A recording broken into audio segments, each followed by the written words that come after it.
بسم الله الرحمن الرحيم. حرمت عليكم الميتة والدم ولحم الخنزير وما أهل لغير الله به والمنخنقة والموقوذة والمتردية والنطيحة وما أكل السبع إلا ما ذكيتم وما ذبح على النصب وأن تستقسموا بالأزلام ذلكم فسق.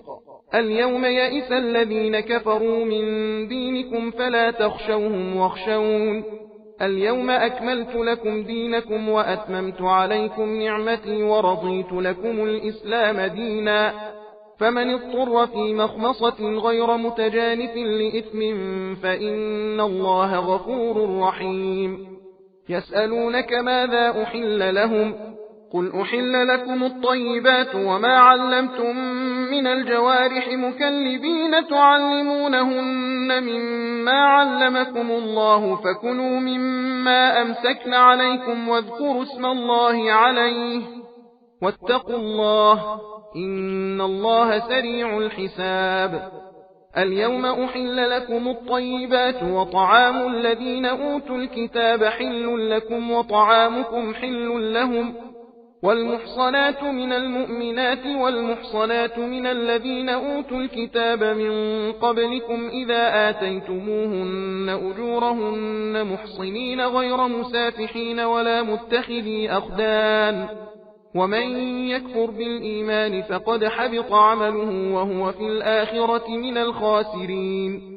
يا أيها الذين آمنوا إذا قمتم إلى الصلاة فاغسلوا وجوهكم وأيديكم إلى المرافق وامسحوا برؤوسكم وأرجلكم إلى الكعبين وإن كنتم جنبا فاطهروا وإن كنتم مرضى أو على سفر أو جاء أحد منكم من الغائط أو لامستم النساء فلم تجدوا ماء فتيمموا صعيدا طيبا فامسحوا بوجوهكم وأيديكم منه ما يريد الله ليجعل عليكم من حرج ولكن يريد ليطهركم وليتم نعمته عليكم لعلكم تشكرون.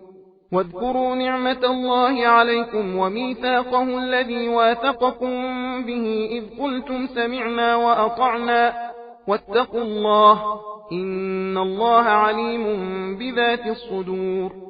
يا أيها الذين آمنوا كونوا قوامين لله شهداء بالقسط ولا يجرمنكم شنآن قوم على ألا تعدلوا اعدلوا هو أقرب للتقوى واتقوا الله إن الله خبير بما تعملون.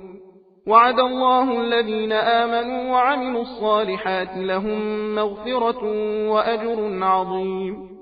والذين كفروا وكذبوا بآياتنا أولئك أصحاب الجحيم. सबील कुरान हिदायत का रास्ता।